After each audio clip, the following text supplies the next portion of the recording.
game is a game. It's a tiny little portion of my views, really. I just kind of uploaded it, and apparently it just spread around like wildfire by itself. My name is Mike Medved, and I created one of the most controversial games in the history of Israel.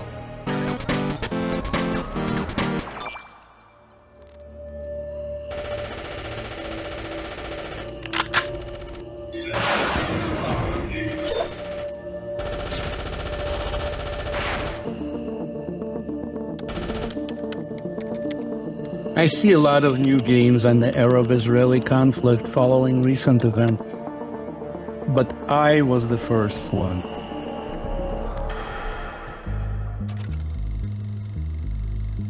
I was born and raised in Leningrad, Russia. When we left Russia, we went to the US. So I went to the University of Illinois and became a computer programmer. What I love about programming is that it's magic. From your head, you create a certain reality. I joined the JDL, the Jewish Defense League. Rav Kahana was the guy who founded the JDL. נגזר עלינו לחיות ביחד. איפה כתוב? אנחנו לא נוותר, אנחנו לא נתפשר, אנחנו הולכים עד הסוף איתם. As soon as I came to Israel, I went to Jerusalem and to the headquarters and just basically said, I'd like to join.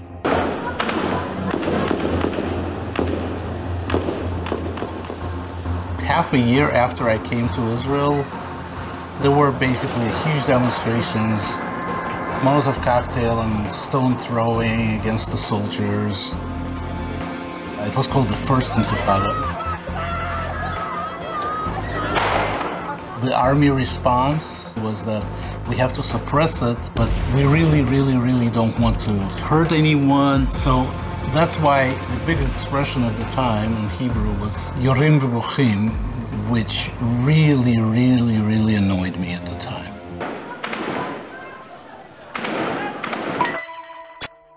The way I wrote the game was that the instructions that we were given and the restrictions on the opening fire that you were given, they changed all the time, depending on your performance, basically.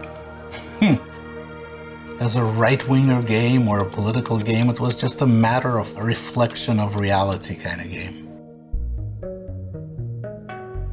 At the beginning, you are told what the instructions are, what you're allowed to do, what you're not allowed to do, what means you're allowed to employ. See, there's the gas right there. You're supposed to disperse the rioters, or at least confront them for 2 minutes at a time.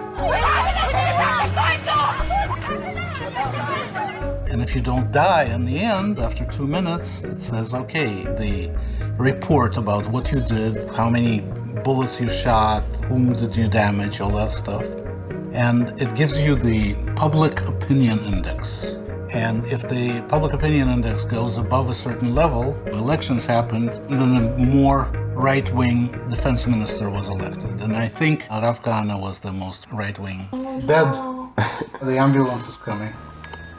You died as a result of the damage you got from the stones that hit you. You are another victim of the Arab terror. That's what happens in the end.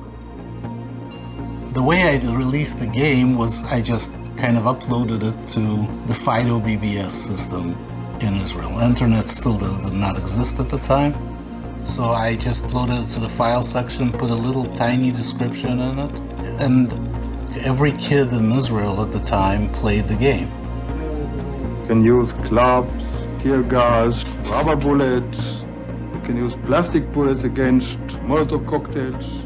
I started seeing articles about it, and I started seeing people like the education minister commenting on it. It was just way too much. There were all kinds of bizarre conspiracy theories around it, people being after me because of this. Journalists started actually finding me, hanging out around my house.